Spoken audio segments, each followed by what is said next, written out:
एक आदमी जो कि केरल के एक छोटे से गांव में पला बड़ा था। उसके फादर एक सरकारी स्कूल टीचर जॉब करते थे और उसकी माँ भी एक टीचर थी। The man that have power, वो आदमी आज मेसी को स्पॉन्सर करता है। फीफा वर्ल्ड कप का वो स्पॉन्सर था और इंडियन क्रिकेट टीम के जर्सी पे उसका नाम था और उस कंपनी की वैल्यू थी 1.6 lakh crore means 22 billion dollars. और फिर कुछ 2 साल के बाद वो कैमरा के सामने आता है और वो ये कहता है कि the valuation of my company is 0।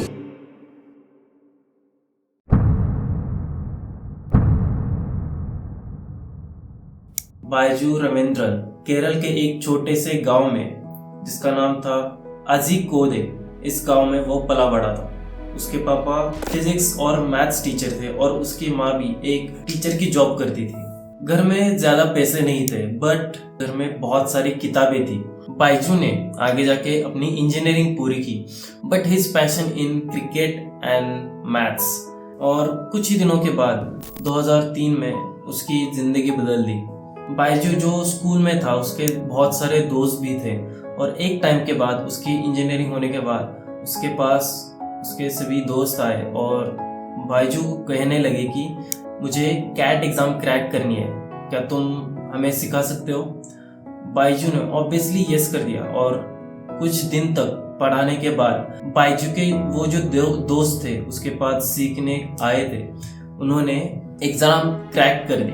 Exam crack होने की वजह से ये सभी दोस्त बायजू के बारे में बहुत सारी बातें सराउंडिंग में करने लगे थे। सभी दोस्तों ने उसके जो भी सीनियर्स या फिर जूनियर्स है उनको बताने लगे कि बायजू ने हमें सिखाया और हम एग्ज़ाम क्रैक कर दी। उसके बाद बायजू ने ये सोचा कि लेट्स सी, देखते हैं क्या मैं एक्चुअल में इतना अच्छा पढ़ाता हूँ। तो उसने भी आगे जाके कैट की एग्ज़ाम दी और उसका रिजल्ट आया, वो था 99.99%। ऑब्वियसली एग्ज़ाम क्रैक करने के बाद बायजू को IIM में एक सीट मिल गई।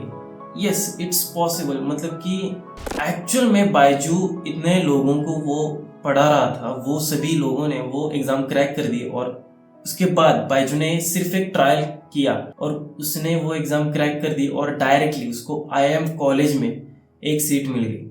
बट घर वालों ने ये खबर सुन ली और बायजू को IIM कॉलेज में जाने के लिए सख्त मना कर दिया। क्यों? क्योंकि घर वालों को पता था उनकी प्रॉब्लम IIM की क्लास में नहीं थी बट उनकी प्रॉब्लम थी IIM कॉलेज तक पहुंचाने की। ऑब्वियसली वो अफोर्ड नहीं कर सकते थे। Yes, Byju was excellent in studies, he is good in maths and he is passionate about cricket, but उनके घर वालों ने बायजू को IIM कॉलेज में नहीं भेज दिया।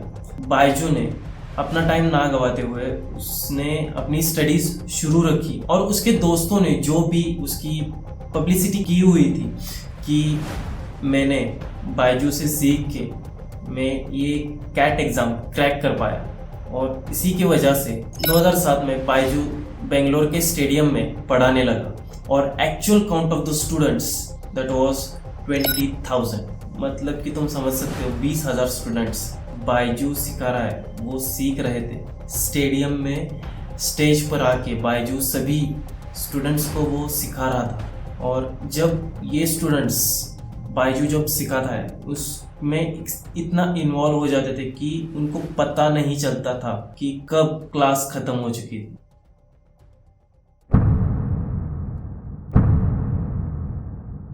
बायजू ने अपनी वाइफ के साथ, जिसका नाम था दिव्या गोकुलनाथ, उसके साथ मिलके एक कंपनी खड़ी की और उस कंपनी का नाम था think and learn private limited. ये कंपनी 2011 में शुरू हो चुकी थी और उसके बाद 2015 में बायजू ने अपना एक खुद का एप्लीकेशन प्ले स्टोर पे लॉन्च कर दिया और उसका नाम था BYJU'S the learning app. Model बहुत ही सिंपल था। बायजू एप्लीकेशन पे ऐसी स्कीम रखी थी कि 15 दिन तक वो फ्री में सीख सकते हैं, वो कुछ भी सीखना होगा वो फ्री में सीख सकते हैं और उसके बाद उनको पे करना पड़ता था। ऑब्वियसली जो भी स्टूडेंट्स थे उनके पेरेंट्स इन एप्लीकेशन में सीखने के लिए वो पे करते थे और कंटेंट इतना अच्छा था कि उनके पेरेंट्स, जो भी स्टूडेंट्स हैं उनके पेरेंट्स, वो सभी खुशी खुशी वो एप्लीकेशंस सीखने के लिए पेमेंट करते थे। जो भी कंटेंट वो बना रहे थे वो सभी कंटेंट एनिमेटेड थे, कलरफुल थे और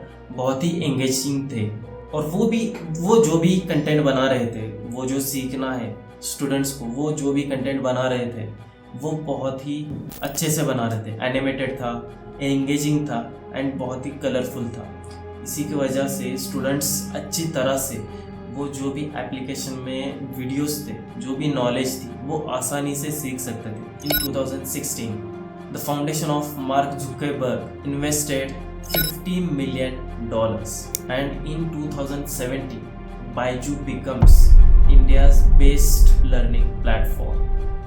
इसी की वजह से जब बाकी सारे जो भी कंपनीज थी वो बायजू एप्लीकेशन में जो भी इन्वेस्टमेंट कर रही थी, इसकी वजह से the valuation of Byju company is $1 billion। आगे जाते जाते ऐसी कंपनी बहुत ही ज़्यादा बिल्डअप हो चुकी थी। उसके बाद जैसे ही कंपनी की और भी ज़्यादा ग्रोथ होने लगी, सडनली कोविड आ गया। Normally bustling Indian streets were quiet on Wednesday as the country began what's likely to be the world's biggest coronavirus lockdown. More than 1 billion people have been told to stay home for 3 weeks. Normally packed roads, busy airports, and other public spaces were all left deserted. It's deserted and very depressing here. There's nothing to do. There used to be a lot of activity here, but now there's nothing. It's completely silent. It's very saddening that this disease has made this situation in our country and in the whole world. People are facing troubles. After Prime Minister Narendra Modi announced a midnight lockdown with only hours' notice, people could be seen waiting in long lines stretching outside grocery stores. We're getting all the essential items in the market. There's no problem in that case. We're getting rations, groceries, water, vegetables, everything. India has reported over 500 infections so far, a low tally compared to several other countries. But Modi and health experts warn that the country could be in danger if harsher measures are not taken. And the country has far fewer hospital beds than Italy, one of the world's outbreak epicenters. Police could be seen on Wednesday barricading roads and stopping vehicles, restricting the movement of people. They said 400 cases of lockdown violation had already been reported by Wednesday morning. 2020 में school बंद, college बंद, सभी लोग घर में बैठ के सिर्फ कंटेंट कंज्यूम कर रहे थे। जैसे ही कोविड आया, पूरी दुनिया बंद हो चुकी थी, मतलब कि कोई भी लोग बाहर नहीं जा सकते थे। और तुम्हें भी पता है कि कोविड के टाइम पे कैसे कंडीशन थी, कोई भी बाहर नहीं आ सकता था, कोई भी एक दूसरे के साथ मिल के बात नहीं कर सकता था। बट एक चीज़ जो थी वो थी इंटरनेट। वो सभी लोगों को कनेक्टेड रख रही थी। हर एक दूसरे के साथ कम्युनिकेशन करने के लिए वो इंटरनेट से वो कम्युनिकेट आसानी से कर सकते थे।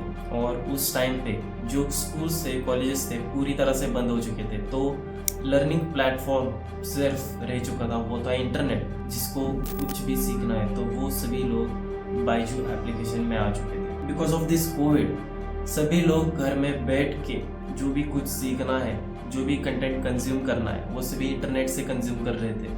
और इसी की वजह से कंपनी के वैल्यूएशन बहुत ही आसानी से बढ़ चुकी थी। ऑब्वियसली पेरेंट्स उस टाइम पे डेस्परेट हो चुके थे, क्योंकि अपने बच्चे को कहाँ से सिखाए वो नहीं जानते थे। This is the best opportunity for the Byju's to increase their valuation. Because of the covid, Byju के applications, the number of download count that was rocket. इस बायजू एप्लीकेशन में जिस कंपनी ने इन्वेस्ट किया था, उन इन्वेस्टर्स की लाइफ बन चुकी थी। 2017 में बायजू की जो वैल्यूएशन थी $1 billion, वो अब बन चुकी थी $22 billion। India's best valuable startup, world best ed tech company, that was Byju. And because of this Byju's comes in richest Indian list in the Forbes magazine. और ये फॉर्ब्स मैगजीन के बारे में तुम्हें बहुत ज़्यादा पता नहीं होगा।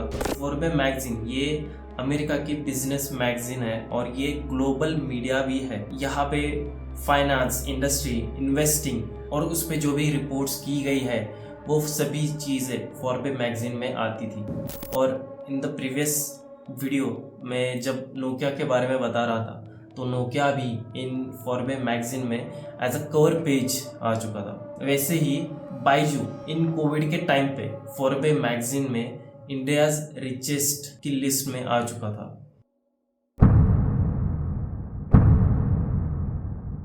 Because of this sudden growth for the जो बाइजूस कंपनी, बाइजू बहुत तरह से ग्रोथ हो चुका था। जो भी इन्वेस्टर्स थे और या फिर बड़ी बड़ी कंपनीज थी उनके सामने आ रहा था। बाइजू में जो भी लोग थे वो जो कि काम कर रहे थे वो उनकी आंखें पूरी तरह से बंद थी। क्यों? बाइजू इस कंपनी में बहुत सारे रेड फ्लैग्स बन चुके थे और वो बहुत सारे लोग नहीं देख पा रहे थे। रेड फ्लैग 1, कंपनी के पास पैसा था but where is the profit. 2021 में बाइजू ने जब रेवेन्यू रिपोर्ट किया 2428 करोड़ रुपीस बाइजू के पास थे, but on the same year Byju is in loss of 4500 crore rupees. और जो भी इन्वेस्टर्स थे तो वो ये कहने लगे कि हाँ, ये phase at the start of the company, जब कंपनी ग्रोथ कर रही है, ग्रोथ फेज में है, तब ये ऑब्वियसली हर एक कंपनी फेस करती है। ये ठीक है, ठीक आगे जाके ठीक हो जाएगा। रेड फ्लैग 2, बाइजू के अकाउंट्स बहुत ही डिले हो रहे थे। FY22 जो कि फाइनेंशियल ईयर होता है, FY22 के फाइनेंशियल रिजल्ट्स जून 22 में आने वाले थे, बट वो एक्चुअल में नवंबर 2023 में आ चुके थे। मतलब कि 1.5 साल लग गए फाइनेंशियल रिजल्ट्स आने में। और जब ये रिजल्ट्स सामने आए तब बाइजूस का जो एक्चुअल लॉस हो चुका था वो था 8245 करोड़ रुपीस। मतलब कि कंपनी 81% तक लॉस कर चुकी थी। Audit delights, the India's most trusted audit firm, जब ये रिपोर्ट्स आई ऑडिटर्स डिलाइट के सामने, ऑडिटर डिलाइट ने रेजिग्नेशन दे दिया और उन्होंने ये कहा कि हम इस कंपनी के जो अकाउंट्स है वो सर्टिफाई नहीं कर सकते। और उन्होंने ये भी कहा जो ये बाइजूस के अकाउंट है उसमें एक्चुअल जो भी चल रहा है वो हमें नहीं पता चल रहा उस अकाउंट्स में क्या हो रहा है। और यही रिपोर्ट्स देख के ऑडिटर्स डिलॉयट ने अपना रेजिग्नेशन दे दिया। Red flag number 3, forcefully selling the products, means Byju के जो सेलर्स थे, मतलब कि सेलिंग एजेंट्स थे, वो सभी सेलिंग एजेंट्स जो भी स्टूडेंट्स उनके बाइजू के एप्लीकेशन से जो भी सीख रहे थे उन सभी स्टूडेंट्स के पेरेंट्स को वो फोर्स कर रहे थे कि हमारे कोर्सेज खरीद लो। ये फोर्सफुली वो कर रहे थे और इसी की वजह से जो भी पुअर फैमिलीज थी उन्होंने एक्चुअल में वो कोर्सेज खरीद लिए on the basis of EMI।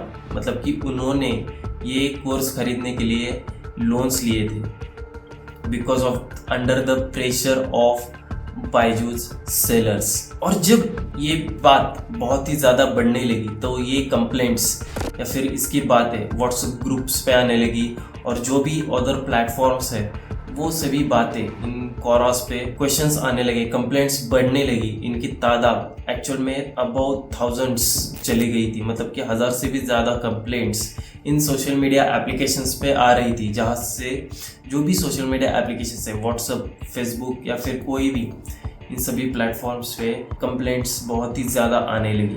ये जो पुअर फैमिलीज थी, उनके जो पेरेंट्स थे, उनको भी नहीं पता चल रहा था कि वो क्या कर रहे हैं। मतलब कि जो भी सेलर्स थे, बाइजूस के जो सेलिंग एजेंट्स थे, वो एक्चुअल में बता रहे थे कि ये सभी कोर्सेज फ्री है, बट ये बता के भी उनको ये कोर्सेज बेचे जा रहे थे। और इसी की वजह से कंज्यूमर फोरम्स में हजारों में कंप्लेंट्स आने लगी। On the back side company is still growing even if there are multiple red flags has build in the company. Still ये कंपनी बहुत ही ज़्यादा ग्रो कर रही थी और जो भी कंपनी के एग्जीक्यूटिव्स थे उनको भी ये पता चल चुका था, बट उन्होंने कुछ भी एक्शंस नहीं लिया because at the back and company grow हो रही है, ये दिख रहा है, तो वो क्यों ही इस पे एक्शन ले।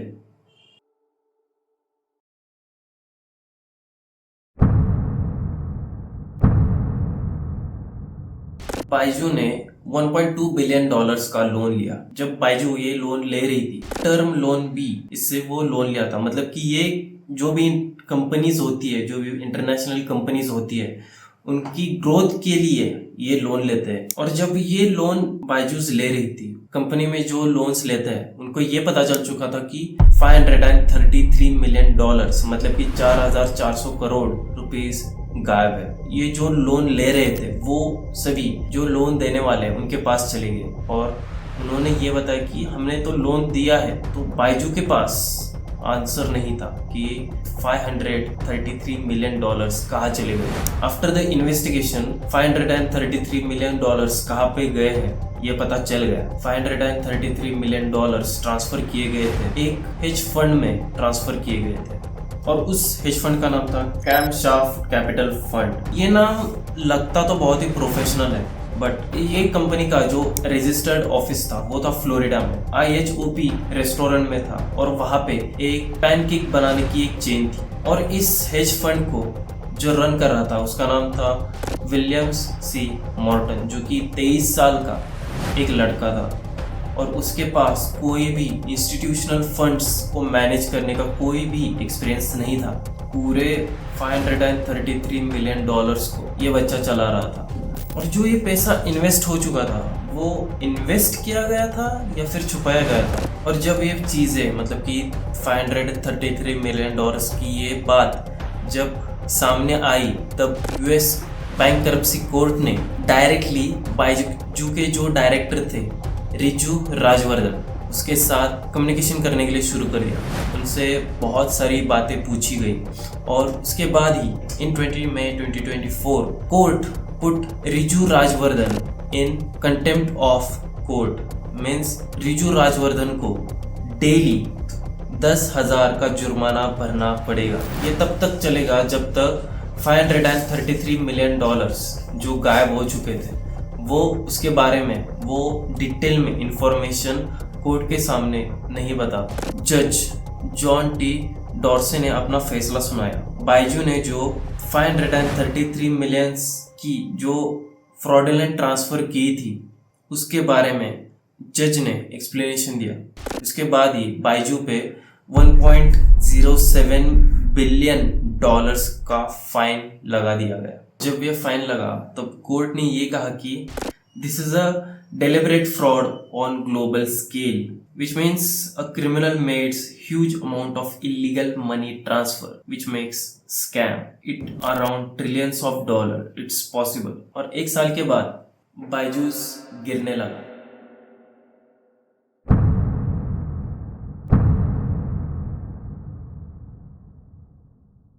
प्रोस्यूस और पीक एक्सवी पार्टनर्स ने बोर्ड से रिजाइन कर दिया because of there is no transparency. Chan Zuckerberg institution ने भी रिजाइन कर दिया। डिलॉयट तो पहले ही कर चुका था। Because of there is no transparency means जो भी इन्वेस्टर्स पैसा इन्वेस्ट कर रहे हैं वो कहाँ पे यूज़ हो रहा है वो उनको पता नहीं था और जब ये इन्वेस्ट किए गए पैसे थे वो उनको इन रिटर्न भी नहीं मिल पाएंगे, ये वो जानते थे। एनफोर्समेंट डायरेक्टरेट ने बायजूस के खिलाफ लॉकआउट सर्कल जारी कर दिया। इसका मतलब होता है कि जो भी स्कैम कर रहा है मतलब कि बायजू, यहाँ पे बायजू जो स्कैम कर रहा था उनको इंडिया से बाहर जाने की परमिशन नहीं थी।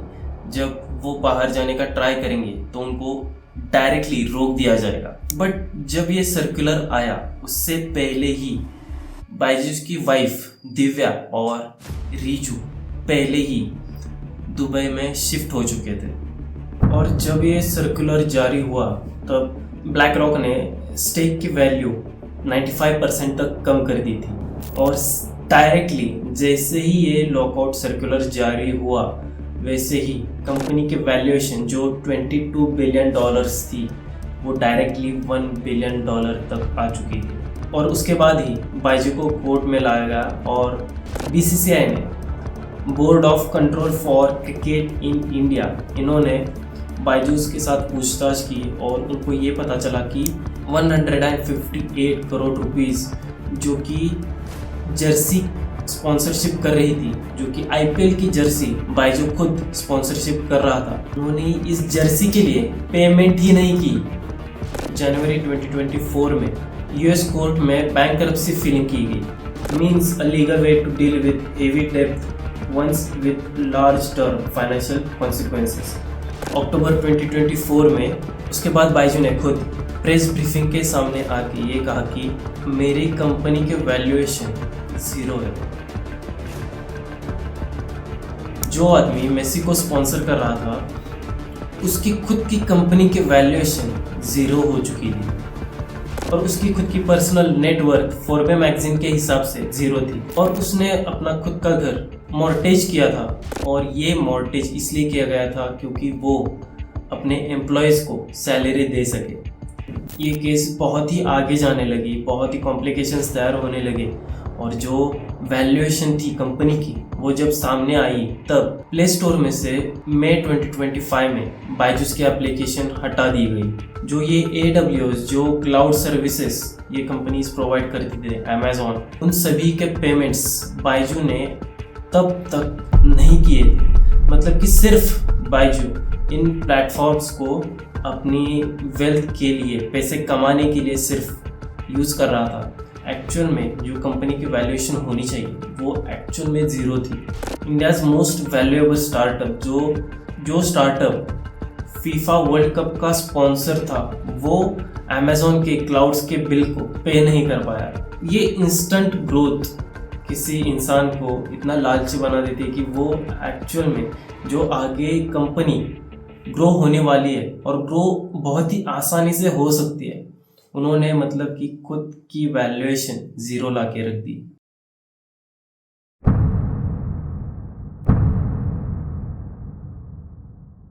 जनवरी 2025 में एक जर्नलिस्ट ने बायजूस का इंटरव्यू लिया और एक्चुअल में बायजू दुबई में ही है। जब ये इंटरव्यू लिया गया तब बायजू ने ये कहा कि मैं अभी भी कुछ भी छुपा नहीं रहा, मैं वापस आऊँगा। जब ये इंटरव्यू ले रहे थे तब बायजू ने ये भी कहा कि उन्होंने कोई फ्रॉड नहीं किया, बस ये कंपनी सिर्फ टू फास्ट टू ग्रो करने की कंडीशन में थी। मतलब कि उनको जो बायजूस था और उनकी वाइफ दिव्या, उनको ये करना था कि ये कंपनी फास्ट ग्रो हो सके और वो ग्रो भी हो रही थी। बट एक्चुअल में जो रिजल्ट्स सामने आए इस कंपनी के बारे में तब ये पता चला कि US कोर्ट ने ये खुद सामने लाया कि ये एक तरह से फ्रॉड था। इवन बायजू खुद कह रहा है कि ये फ्रॉड नहीं है, बट ये एक्चुअली फ्रॉड ही था क्योंकि बहुत सारे जो पेरेंट्स थे वो इन कोर्सेज को बाय नहीं कर पा रहे थे। Even they took a loan, on the basis of the loan they by the courses. जो सेलर्स थे बायजू के वो सभी इनको फोर्सफुली ये कोर्स खरीदने के लिए कह रहे थे। बट फिर भी ये बायजू खुद कह रहा है कि उन्होंने कोई भी फ्रॉड नहीं किया। नवंबर 2025 में US कोर्ट ने ये ऑर्डर जारी किया, बायजू हैव टू पे $10,000 every day. This was a new order for the Byju. ये ऑर्डर तब तक रहेगी जब तक बायजू खुद कॉर्पोरेट नहीं करता इन US कोर्ट को। इस पे बायजू ने ये रिस्पॉन्स किया कि बायजू खुद इन एविडेंस के साथ कोर्ट को वो चैलेंज करेगा। ऐसा बायजू ने उस इंटरव्यू में कहा था। कंपनी इतनी ज़्यादा ग्रो कर रही थी, when company at the startup level बहुत सारी कंपनीज इनको इन्वेस्ट कर रही थी, even they are growing faster. Byju's ने जो पैसे आ रहे थे इन इन्वेस्टर्स के, उन्होंने प्रॉपर तरीके से, बहुत ही अच्छे तरीके से पैसों का यूज़ नहीं किया। ये एक चीज़ भी है कि जो उनके सब्सक्राइबर्स थे वो जो पेमेंट कर रहे थे कोर्सेज बाय करने के लिए, जो ये सेलर्स बोल रहे थे कि ये कोर्सेज फ्री है, उन्होंने एक्चुअल में वो कोर्सेज फ्री किया ही नहीं। This is the main mistake that Byju do. जो वैल्यूएशन बायजू की बन चुकी थी इन कोविड, वो वैल्यूएशन इंडिया की मोस्ट वैल्यूएबल स्टार्टअप में से एक थी। उन्होंने ये पूरे $22 बिलियन की वैल्यूएशन $1 बिलियन तक ला के रख दी थी। और जो ये लॉसेस या फिर ये जो कोई कॉस्ट हो रही थी, जो रिजल्ट्स आ रहे थे, 82% तक कंपनी की वैल्यूएशन गिर चुकी थी, जिसकी कॉस्ट अराउंड 8,400 करोड़ थी। बहुत सारे जो ऑडिटर्स थे उनको बहुत ही ज़्यादा प्रॉब्लम करने वाली थी, तो बहुत सारे इन्वेस्टर्स ने पीछे आ चुके थे because of only this reason कि बायजू ने $533 मिलियन किस हेज फंड कंपनी में इन्वेस्ट किए थे, और वो जो हेज फंड कंपनी थी उसका जो मनी मैनेजर था, जो मैनेजमेंट वो कर रहा था, वो सिर्फ एक 23 ईयर ओल्ड स्टूडेंट था। मतलब कि वो कैसे कर सकता है, उसके पास कोई एक्सपीरियंस भी नहीं है, फिर भी उन्होंने ये स्टेप लिया और हेज फंड में $533 मिलियन डाल दिए थे।